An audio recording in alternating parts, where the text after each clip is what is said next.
नमस्कार दोस्तों, कैसे हैं आप सभी? आशा करते हैं आप सभी लोग अच्छे होंगे, स्वस्थ होंगे, मस्त होंगे और अपनी तैयारी को भी अच्छे से कर रहे होंगे। तो हम लोग यहाँ से जो प्रीवियस ईयर क्वेश्चन होते हैं रेलवे के, वो यहाँ से हम लोग 25 क्वेश्चन प्रत्येक वीडियो में डिस्कस करते हैं। तो जो भी इम्पोर्टेंट प्रीवियस ईयर क्वेश्चन हैं, जो रेलवे में कहीं न कहीं एग्ज़ाम में पूछे हुए क्वेश्चन हैं, तो वो हम लोग यहाँ से कवर करते हैं। तो आइए वीडियो स्टार्ट करते हैं। आज का पहला क्वेश्चन हो जाएगा कि अमीबा में भोजन का ग्रहण किसके द्वारा होता है? तो इसमें आपका करेक्ट आंसर हो जाएगा शरीर की पूरी त्वचा के द्वारा। तो इसमें ऑप्शन बी यहाँ पे इसका करेक्ट हो जाएगा। तो अमीबा में भोजन ग्रहण शरीर की पूरी त्वचा के द्वारा किया जाता है। अमीबा एक कोशिकीय अनिश्चित आकार का एक जीव होता है। तो ये पॉइंट आपको स्टार डाल के लिख लेना है कि अमीबा एक कोशिकीय अनिश्चित आकार का एक जीव होता है। बढ़ते हैं अगले प्रश्न की ओर। अगला प्रश्न हमारा यहाँ से आया है कि निम्नांकित चित्र अमीबा में पोषण को दर्शाता है। किस विकल्प में नामांकनों ए और वी को उनके कार्यों के साथ सम्मिलित किया गया है? तो आइए हम लोग देखते हैं इसके ऑप्शन ए और वी को किस तरह सम्मिलित किया गया है। तो यहाँ पे केंद्रक और भोजक के कण दिए गए हैं। तो देखते हैं हम लोग किस तरह के यहाँ पे सम्मिलित किया गया है। तो एक ऑप्शन में भी आपके दो दो पार्ट किए गए हैं, ए और वी। तो इसमें हम लोग करेक्ट आंसर की बात करें, इसमें आपका हो जाएगा ऑप्शन वी, यहाँ पे इसका करेक्ट हो जाएगा। तो पादाब आपका हो जाएगा भोजन का अंतर्ग्रहण और खाद्य रसदानी, यह आपका होता है भोजन का पाचन के लिए। तो इसमें आपका आंसर ऑप्शन वी हो जाएगा। तो पॉइंट हम लोग देखेंगे कि अमीबा में अपनी भोजन को शरीर के किसी भी सतह के कूटपाद द्वारा ग्रहण कर पचाने के लिए ट्रिप्सिन, पेप्सिन और एमाइलेज एंजाइम पाए जाते हैं। तो ये 3 एंजाइम है, इनको स्टार डाल के इसी पॉइंट के नीचे नोट कर लेना है। अगला प्रश्न हमारा हो जाएगा कि निम्न में से कौन सा कोशिकांग अमीबा जल की मात्रा को बनाए रखने के लिए उत्तरदायी होता है? तो इसमें आपका हो जाएगा संकुचनशील रसदानी, ऑप्शन डी यहाँ पे इसका करेक्ट हो जाएगा। तो इम्पोर्टेंट पॉइंट देखेंगे, अमीबा एक कोशिकीय जीव है जो अपने आकार को बदलने की क्षमता रखता है। इसे जगत प्रोटिस्टा के अंतर्गत वर्गीकृत किया गया है। तो ये भी स्टार डाल के लिख लेना है कि अमीबा प्रोटिस्टा वर्ग का अंतर्गत ये या प्रोटिस्टा वर्ग के अंतर्गत ये आता है। अमीबा में उपस्थित संकुचनशील रसधानी कोशिकांग जल की मात्रा बनाए रखता है। अमीबा परासरण नियंत्रण और उत्सर्जन के लिए भी संकुचनशील रसधानी का ही प्रयोग करता है। रसधानी को ढकने वाले या ढकने वाली झिल्ली को टोनोप्लास्ट कहते हैं। तो ये पॉइंट आपको स्टार डाल के लिख लेना है कि रसधानी को ढकने वाली झिल्ली, इसको बोलते हैं हम लोग टोनोप्लास्ट। तो ये पॉइंट स्टार डाल के इसी क्वेश्चन के नीचे नोट डाउन कर लेना है। अगला प्रश्न हमारा हो जाएगा कि अमीबा जैसे जीवों के मामले में होने वाला अलैंगिक प्रजनन, जिसमें एक जीव के विभाजित होने पर दो जीव उत्पन्न होते हैं, तो क्या कहलाता है? तो इसे हम लोग बोलते हैं बाइनरी विखंडन, ऑप्शन डी यहाँ पे इसका करेक्ट हो जाएगा। तो ये क्वेश्चन आपका एनटीपीसी 2021 का है। तो लेटेस्ट पैटर्न के क्वेश्चन है ये रेलवे में, जो कहीं ना कहीं प्रीवियस ईयर के क्वेश्चन ही हैं। तो प्रीवियस ईयर ये इंपॉर्टेंट क्वेश्चन है कि जो सबसे पहले आपको बता दूं कि रेलवे प्रीवियस ईयर क्वेश्चन अपने ज़्यादा रिपीट करती है, तो इन पे आपको फोकस बनाए रखना है और यही क्वेश्चन सेम हूबहू क्वेश्चन आपको एग्जाम में देखने को मिलेंगे। तो इसलिए आपको ये एक भी वीडियो और एक क्वेश्चन भी स्किप नहीं करना है आपको। वीडियो अच्छा लगे लाइक कर देना और यदि आप हमसे नए जुड़ रहे हैं तो चैनल को भी सब्सक्राइब कर लेना। चलिए बढ़ते हैं अगले प्रश्न की ओर। अगला प्रश्न हमारा क्या हो जाएगा? तो अगले प्रश्न से पहले सब लोग यहाँ से इसके इम्पोर्टेंट पॉइंट देखेंगे क्या हो जाएंगे। तो अमीबा की खोज 1755 ईस्वी में रोजेन हॉफ ने की थी और यह एक कोशिकीय सूक्ष्मदर्शी जलीय जीव होता है। इसमें समस्त जैविक क्रियाएं एक ही कोशिका में उत्पन्न होती हैं। अमीबा जैसे एक कोशिकीय जीवों के मामले में होने वाला अलैंगिक प्रजनन, जिसमें एक जीव के विभाजित होने पर दो अलग जीव उत्पन्न होते हैं, जिसे हम लोग द्विविभाजन या बाइनरी विखंडन कहते हैं। अमीबा प्रोटोजोआ संघ का एक सजीव प्राणी है। तो ये स्टार डाल के आपको पॉइंट लिख लेना है। तो अमीबा प्रोटोजोआ संघ का एक सजीव प्राणी है। अगला प्रश्न है कि अमीबा में प्रजनन कैसे होता है। तो आपको बताना है कि अमीबा में प्रजनन कैसे होता है। तो यह आपका होता है द्विखंडन प्रक्रिया के द्वारा। तो इसमें आपका करेक्ट आंसर ऑप्शन ए यहाँ पे हो जाएगा। तो अगला प्रश्न हमारा क्या है कि द्विखंडन द्वारा किसका प्रजनन होता है। तो अभी हम लोग पीछे क्वेश्चन में पढ़ा था, तो यही होता है आपका अमीबा का। तो यह रिपीट क्वेश्चन है रेलवे का, तो ये आपको याद रखना है। अगला एक रिपीट क्वेश्चन हमारा हो जाएगा कि अमीबा में किस प्रकार का अलैंगिक प्रजनन होता है। तो यह आपका होता है बाइनरी विखंडन। तो इसमें आपका करेक्ट आंसर हो जाएगा ऑप्शन वी। तो ये आपको याद रखना है, एलिफेंट टेक्नीशियन 2018 का ये क्वेश्चन हो जाएगा। अगला प्रश्न हमारा हो जाएगा कि स्यूडोपीडिया किस पर मौजूद अंगुली जैसी आकृति वाली संरचनाएं हैं। तो इसमें आपको बताना है कि स्यूडोपीडिया किस पर मौजूद अंगुली जैसी आकृति वाली संरचनाएं हैं। तो यह आपकी होती हैं अमीबा पर। तो इसमें आपका करेक्ट आंसर ऑप्शन सी यहाँ से हो जाएगा। तो यह क्वेश्चन NTPC 2021 में पूछा गया था। अगला प्रश्न हमारा आया है।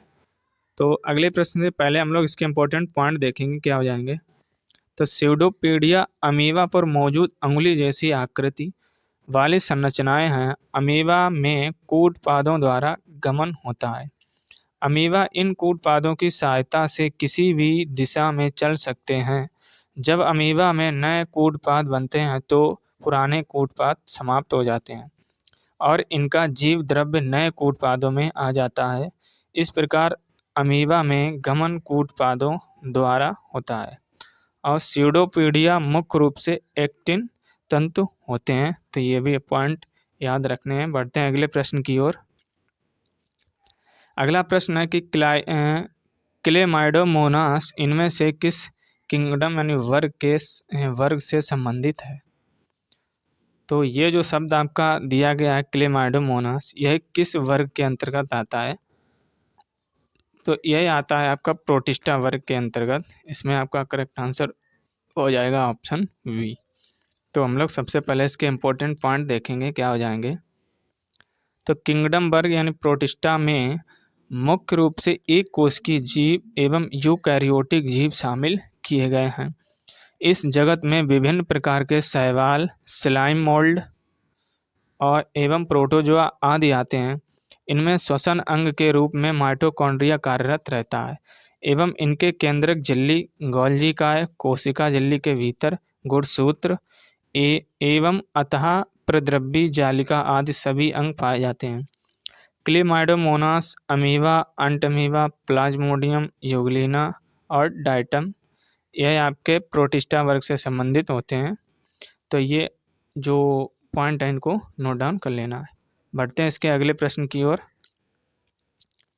अगला प्रश्न है कि बहुविखंडन के द्वारा किसका एक साथ अनेक संतति कोशिकाओं में विभाजित होता है। तो इसमें आपका हो जाएगा प्लाज्मोडियम।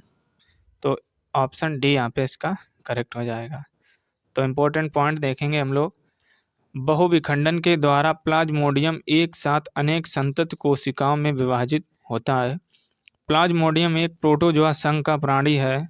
बहुविखंडन भी अलैंगिक प्रजनन की एक प्रक्रिया है जिसमें जनक कोशिका कई नए जीवों के निर्माण के लिए विभाजित होती है। तो ये पॉइंट आपको याद रखने हैं। बढ़ते हैं इसके अगले प्रश्न की ओर। अगला प्रश्न हमारा हो जाएगा कि निम्नलिखित में से कौन सा जीव बहुविखंडन द्वारा प्रजनन करता है। तो आइए हम लोग इसके पॉइंट देखेंगे और इसके जो ऑप्शन है वो भी देखेंगे।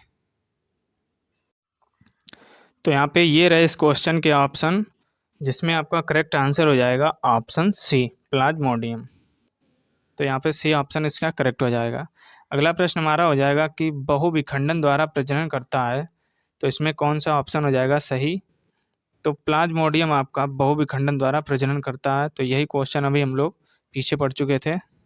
तो इसमें आपका आंसर हो जाएगा ऑप्शन डी। अगला प्रश्न हमारा हो जाएगा कि निम्नलिखित में से कौन सा एक कोशिकीय जीव का उदाहरण है। तो यह हो जाएगा आपका प्रोटोजोआ। तो ऑप्शन ए यहाँ पे इसका करेक्ट हो जाएगा। तो प्रोटोजोआ एक कोशिकीय जीव का आपका एग्जाम्पल हो जाएगा। तो इसके पॉइंट देखेंगे हम लोग क्या हो जाएंगे। तो प्रोटोजोआ एक कोशिकीय यूकैरियोटिक जीव होते हैं जो प्रोटिस्टा यानी वर्ग के अंतर्गत आते हैं। आर्थ्रोपोडा, इकाइनोडर्मेटा और एनिलिडा बहुकोशिकीय यूकैरियोटिक होते हैं। आर्थ्रोपोडा प्राणी जगत का सबसे बड़ा संघ है। तो ये पॉइंट आपको स्टार डाल के यहाँ से लिख लेना है। तो आर्थ्रोपोडा प्राणी जगत का सबसे बड़ा संघ है। इसमें कीट भी शामिल या सम्मिलित हैं। लगभग 2/3 जाति पृथ्वी पर आर्थ्रोपोडा से ही है। संघ एनिलिडा में जलीय, स्थलीय, स्वतंत्र जीव तथा कभी कभी परजीवी होते हैं। इसके अंतर्गत केंचुआ आता है। तो ये भी आपको पॉइंट याद रखना है। संघ इकाइनोडर्मेटा प्राणियों में कैल्शियम युक्त अतः कंकाल पाया जाता है, इसलिए इनका नाम इकाइनोडर्मेटा है। ये समुद्रवासी होते हैं। तो ये भी पॉइंट आपको याद रखने हैं। बढ़ते हैं अगले प्रश्न की ओर। अगला प्रश्न है कि एक कोशिका के 2 समान संतति कोशिकाओं में विभाजन की प्रक्रिया को क्या कहा जाता है। तो यह अभी हम लोग ऊपर पढ़ चुके थे। इसमें आपका हो जाएगा द्विखंडन। ऑप्शन वी यहाँ पे इसका करेक्ट हो जाएगा। तो एक कोशिका के 2 समान संतति कोशिकाओं में विभाजन की प्रक्रिया को द्विखंडन कहा जाता है। जैसे अमीबा जीव द्विखंडन द्वारा जनन करते हैं। इनमें द्विखंडन एक प्रकार का अलैंगिक प्रजनन तथा कोशिका विभाजन है। तो ये भी पॉइंट आपको याद रखना है। बढ़ते हैं अगले प्रश्न की ओर। आप उस जीव को किस जगत में रखेंगे जो एक कोशिकीय यूकैरियोटिक या सुकेंद्रकी और प्रकाश संश्लेषक है। तो ये हो जाएंगे प्रोटिस्टा वर्ग के अंतर्गत। तो ऑप्शन सी यहाँ पे इसका करेक्ट हो जाएगा। तो हम लोग इसके इंपॉर्टेंट पॉइंट देखेंगे क्या हो जाएंगे। तो यहाँ पे प्रोटिस्टा जगत के जीव एक कोशिकीय तथा सुकेंद्रीय होते हैं जिनमें समस्त कोशिका उपस्थित होते हैं। इस जगत के जीव प्रकाश संश्लेषण, परापोषण या अवशोषण द्वारा अपना भोजन ग्रहण करते हैं। ये लैंगिक या अलैंगिक दोनों प्रकार के जनन करते हैं। इस जगत के अंतर्गत क्राइसोफाइटा और डायनोफ्लैजिलेट, यूग्लिनाइट और प्रोटोजोआ आदि जीव आते हैं। तो ये भी पॉइंट आपको स्टार डाल के लिख लेने हैं। तो अब हम लोग बढ़ते हैं एक नए चैप्टर की ओर जिसका नाम है द्विनाम पद्धति। तो यहाँ से रेलवे किस तरह के क्वेश्चन पूछती है तो हम लोग ये भी देखने वाले हैं। तो सबसे पहले देखेंगे यहाँ से किस तरह के क्वेश्चन आते हैं, जिसमें आपका पहला क्वेश्चन हो जाएगा कि द्विपद नाम पद्धति को किसने प्रस्तुत किया था। तो सबसे पहले आपको यही बताना है कि द्विपद नाम पद्धति ये किसने प्रस्तुत की थी। तो यह सबसे पहले की थी कैरोलस लीनियस ने। तो ऑप्शन डी यहाँ पे इसका करेक्ट हो जाएगा। तो आइए हम लोग इसके पॉइंट देखेंगे क्या हो जाएगा। तो द्विनाम पद्धति जीवों के नामकरण की पद्धति है। तो सबसे पहले यही आपको याद रखना है, जिसे प्रसिद्ध वैज्ञानिक कैरोलस लीनियस ने प्रस्तुत किया था, जिसके अनुसार किसी जीव के नाम के 2 अंग होते हैं जो जीव के वंश और जाति को बताते हैं। जैसे एलियम सेपा, यहाँ एलियम वंश हो जाएगा और सेपा आपकी जाति हो जाएगी। आपका एक ये पॉइंट हो जाएगा इंपॉर्टेंट पॉइंट, इसको स्टार डाल के लिख लेना है। जॉन डाल्टन ने पदार्थ की रचना संबंधी सिद्धांत का प्रतिपादन किया, जिसे हम लोग बोलते हैं डाल्टन का परमाणु सिद्धांत। तो ये पॉइंट बहुत इंपॉर्टेंट है, इसको स्टार डाल के इसी क्वेश्चन के नीचे लिख लेना है। अगला हमारा पॉइंट हो जाएगा कि द्विमेत्री मेंडलीफ को तत्वों के आवर्ती वर्गीकरण तथा क्लाउड लुई बर्थोले को रासायनिक संतुलनों के सिद्धांत प्रतिपादक के रूप में जाना जाता है। तो सबसे पहले आपको यही याद रखना है कि जो मेंडलीफ होते हैं यह आवर्त सारणी के जनक माने जाते हैं। तो यह आवर्त वर्गीकरण इसके जनक कौन है, तो ये आपके हो जाएंगे मेंडलीफ। तो ये पॉइंट आपको दोनों स्टार डाल के इसी क्वेश्चन के नीचे लिख लेने हैं। अगला प्रश्न हमारा हो जाएगा कि जीवों के वैज्ञानिक नामकरण की पद्धति किसके द्वारा शुरू की गई थी। ये क्वेश्चन 2021 में एनटीपीसी में क्वेश्चन पूछा हुआ है। तो ये आपकी कैरोलस लीनियस के द्वारा शुरू की गई थी। तो इसमें आपका आंसर हो जाएगा ऑप्शन डी। तो आइए हम लोग इसके पॉइंट देखेंगे क्या हो जाएंगे। तो कैरोलस लीनियस ने 1753 में जीवों की द्विनाम पद्धति को प्रचलित किया, इसलिए इन्हें वर्गकी का जन्मदाता कहा जाता है। तो ये पॉइंट आपको यहाँ से स्टार डाल के लिख लेना है कि जो फादर ऑफ टैक्सोनॉमी है यह आपके हो जाएंगे कैरोलस लीनियस। तो वर्गकी का जन्मदाता कैरोलस लीनियस को माना जाता है। इस पद्धति के अनुसार प्रत्येक जीवधारी का नाम लैटिन भाषा के 2 शब्दों से मिलकर बनता है। पहला शब्द हो जाएगा आपका वंश और दूसरा शब्द आपका हो जाएगा जाति। वंश तथा जाति नामों के पश्चात उस वर्ग की विध का नाम लिखा जाता है जिसने सर्वप्रथम इस जाति को वर्तमान नाम प्रदान किया। उदाहरण के लिए आपका हो जाएगा मानव का वैज्ञानिक नाम जो होता है होमो सैपियंस। तो ये पॉइंट आपको याद रखने हैं। यहाँ से आप चाहें इसका स्क्रीनशॉट यहाँ से ले सकते हैं। बढ़ते हैं इसके अगले प्रश्न की ओर। अगला प्रश्न हो जाएगा कि हमारा इनमें से किसे जगत की सभी प्रजातियों के द्विपद नाम पद्धति का जनक माना जाता है। तो ये भी हो जाएंगे कैरोलस लीनियस। ऑप्शन वी यहाँ पे इसका करेक्ट हो जाएगा। तो यहाँ पे ये क्वेश्चन NTPC 2021 में पूछा हुआ है। अगला प्रश्न हमारा हो जाएगा कार्ल लीनियस को किस रूप में जाना जाता है। तो यह क्वेश्चन इंपॉर्टेंट है। क्या इसमें हो जाएगा आंसर। तो यह हो जाएंगे फादर ऑफ टैक्सोनॉमी, वर्गकी के पिता। तो ये आपको याद रखना है। तो ऑप्शन ए यहाँ पे इसका करेक्ट हो जाएगा। अभी हम लोग ऊपर डिस्कस कर चुके थे। तो सेम रिपीट क्वेश्चन है कि किसे फादर ऑफ टैक्सोनॉमी के रूप में जाना जाता है। तो ये भी आपका हो जाएंगे कार्ल लीनियस। ऑप्शन डी यहाँ पे भी इसका करेक्ट हो जाएगा। तो प्रीवियस ईयर क्वेश्चन ज़्यादा रिपीट होते हैं रेलवे, और रेलवे ज़्यादातर अपने प्रीवियस ईयर क्वेश्चन ही रिपीट करती है। तो ये इनको इंपॉर्टेंट करके देखना है। और अगर आपको विश्वास नहीं हो रहा तो यहाँ से देख सकते हैं। ये क्वेश्चन ऊपर सेम 2 बार 2018 में पूछा गया था, और यही क्वेश्चन सेम 2019 में जो RRB JEE का एग्ज़ाम हुआ था वहाँ पे ये क्वेश्चन पूछा गया था। फिर इसके बाद जो 2020 में NTPC से जो स्टार्ट हुए थे 20 और 21 में, वहाँ पे भी ये क्वेश्चन पूछा गया था। तो ये इस तरह आपको ये जो हम क्वेश्चन करा रहे हैं इनको इम्पोर्टेंट मान के ही चलना है। तो हमारा ये क्वेश्चन हो जाएगा कैरोलस लीनियस को किसका जनक माना जाता है। तो यह आपका वर्गीकरण विज्ञान का जनक माना जाता है। तो इसमें आपका करेक्ट आंसर हो जाएगा ऑप्शन डी यहाँ पे। अगला क्वेश्चन हो जाएगा किसे टैक्सोनॉमी का जनक कहा जाता है। तो अभी हम लोग ऊपर पढ़ चुके थे।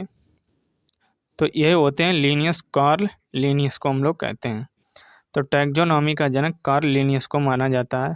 यहाँ से 2018 में क्वेश्चन, फिर 2019 में, और सेम क्वेश्चन 2020 में क्वेश्चन पूछा गया। तो यहाँ से आपको उम्मीद लग गई होगी कि प्रीवियस ईयर क्वेश्चन रेलवे के ज़्यादा इम्पोर्टेंट होते हैं। अगला प्रश्न हमारा हो जाएगा जीव के वैज्ञानिक नामकरण या नामकरण की उस प्रणाली जिसका हम आज उपयोग करते हैं की खोज इनमें से किस वैज्ञानिक द्वारा की गई थी। और सेम क्वेश्चन 2020 में, उसके बाद फिर 2021 में भी क्वेश्चन पूछा हुआ है, ये देख सकते हैं आप।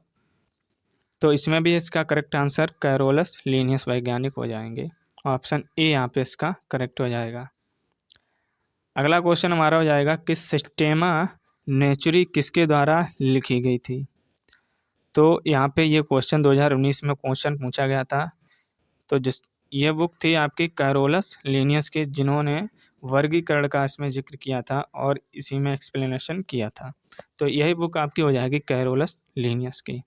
तो इस तरह आपको ये इम्पोर्टेंट क्वेश्चन मान के ही चलना है। और कल हम लोग पढ़ेंगे जब, तो जिसमें एक नई हम लोग चैप्टर शुरू करने वाले हैं जंतु जगत। तो वहाँ से हम लोग काफ़ी इम्पोर्टेंट क्वेश्चन करेंगे जहाँ पे सीधे रेलवे क्वेश्चन पूछे जाते हैं। तो आई थिंक आप ये क्वेश्चन समझ गए होंगे, और ये वीडियो आपको अच्छा लग रहा हो तो लाइक कर देना। चैनल पर नए जुड़ रहे हो तो चैनल को भी सब्सक्राइब कर देना। कल हम लोग मिलते हैं फिर एक नए चैप्टर की ओर जिसका नाम हो जाएगा जंतु जगत। जय हिंद।